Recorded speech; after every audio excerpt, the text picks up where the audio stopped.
I get frustrated by the same thing. The weeds in my garden. I live up in the Santa Cruz Mountains in California, and my property is pretty wild.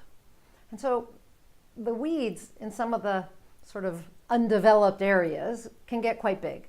But in particular, what I get frustrated with is my garden. Now, my garden is actually the size of a house. When the house was being built on this property, we didn't own it at the time, but when the house was being built here, there was an earthquake, the big earthquake of 1989, and the house was framed, but not solid enough. And of course, since then, houses are built differently here in California to make sure that they can withstand bigger earthquakes. But anyway, the house toppled. The earthquake hit, the house toppled, like all the framing and everything toppled, and it damaged the foundation. Like you can actually see the foundation out there, and it's cracked, and somebody decided it was too expensive to redo it, and so they moved the house down the property a little way, which is where I stand right now. But the people who lived here before us decided to fence this area that has the foundation and garden and try to cover up the foundation, right? So when I got here, I was so excited. I thought, oh my God, this is a great garden. It's huge. It's going to be so much fun. Wrong. It was fun for a while, but the weeds were horrific. I mean, weeds up to here. Seriously, if you don't go out there early enough, they are this high. I would go out there and weed and have heaps of weeds like to here that my husband would have to haul away. Did not enjoy that much. He didn't. I liked him hauling it away, but I didn't really enjoy pulling the weeds so much for the most part because there were just so many, right? Just so many weeds. So every spring I would go out there and I would just have to weed all these weeds, not to mention in other areas of the property.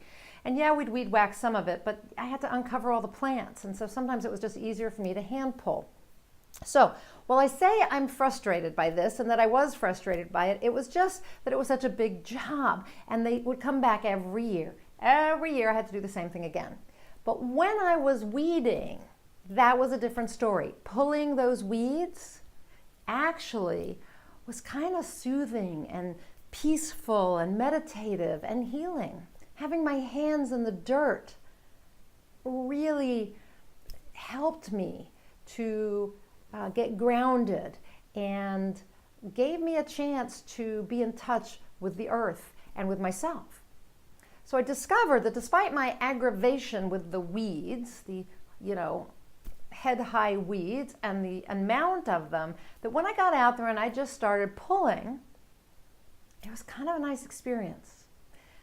Now, I wouldn't want to do it for as many days as I would have to do it every year. Now I have some help, but I used to be out there, for like several weeks just pulling weeds. So that was not so much fun, but the actual pulling was very healing.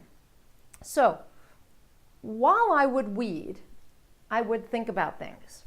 And recently I was out weeding and I began to think about the process of weeding.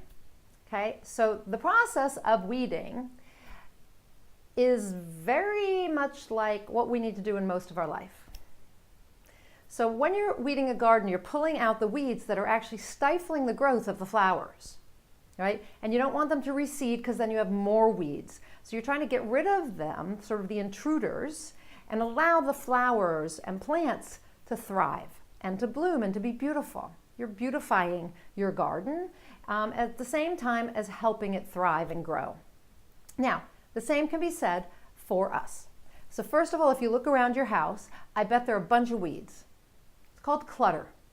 Weeds that take over your house and don't allow it to be the beautiful place it could be because you're just piling up clutter. And the clutter takes up space, it takes up mental energy and emotional energy, and it doesn't allow you to thrive in your environment, right? So you need to clean out your house and your environment so that actually something new can grow, or what's already there can grow. So try that. Weed your home, weed your environment of the things that are growing there that you don't want there and that impede your growth. In relationships, we sometimes have to do some weeding too. We might have to weed out some of the people in our life because they are weeds. They are sucking nutrients out of your soil and they are making it hard for you to spread your arms and grow. So you have to look at that and say, what people are there in my life? What relationships do I have that are impeding my growth, that are not allowing me to thrive and to bloom? If you have people who aren't supporting you, people who are negative, who are judgmental, who tell you you can't do things, who hold you back in any way, they're weeds. And it's time to extricate them from your life.